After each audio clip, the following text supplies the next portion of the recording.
लोगों को परखना छोड़ दो। तुम नहीं जानते कोई अपने अंदर कैसी जंग लड़ रहा है। कभी भी शादी के खाने की बुराई ना करो। बेटी के बाप की पूरी उम्र लगी होती है सिर्फ इस एक वक्त के खाने के लिए।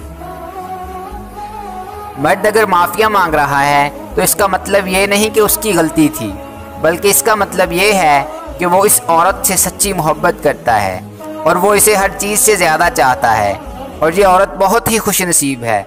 ऐसे मर्द को खूब मोहब्बत दो, वरना दुनिया की जालिम निगाहें इसे तुमसे छीन लेंगी और तुम जिंदगी भर के पछतावे में चैन से सो भी नहीं पाओगी।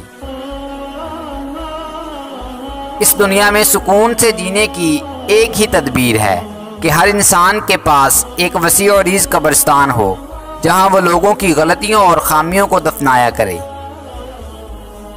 एक दिन तुम पीछे मुड़कर देखोगे, जिन चीज़ों के लिए तुम फिक्रमंद थे वो तो बहुत छोटी थीं और तुम बुरा समझते रहे।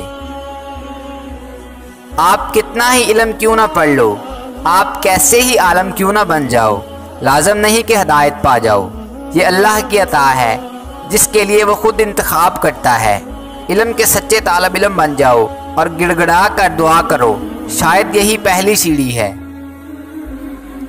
अल्लाह दुख भरी दास्तान को बड़े ध्यान से सुनता है, कुछ गम मिटा भी देता है, कुछ उलझने सुलझा भी देता है, लेकिन अगर सारे ही गम सुलझ जाएं तो आदमी और उसमें बातचीत बंद हो जाती है।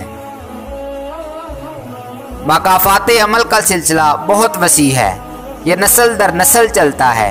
इसका जिम्मा अल्लाह ताला ने खुद लिया है और इसमें किसी का आपके साथ किए गए जुल्म सितम का नतीजा होता है और वक़्त नहीं लगता बाजी पलटने में। बेशक अल्लाह बेहतरीन इंसाफ करने वाला है। अक्सर औक़ात सच कड़वा नहीं होता, सच बोलने का अंदाज कड़वा होता है। हम सच बोलने के साथ साथ दरअसल दूसरे को जलील कर रहे होते हैं और तवक्को रखते हैं कि हमारी जलील करने की हरकत को सिर्फ सच समझा जाए। अल्लाह ताला जिसको अपना आप याद दिलाना चाहता है उसे दुख का इलेक्ट्रिक शॉट देकर अपनी जानब मुतवज्जो कर लेता है। दुख की भट्टी से निकलकर इंसान दूसरों के लिए नरम पड़ जाता है, फिर इससे नेक अमाल खुद ब खुद और बखुशी सरजद होने लगते हैं।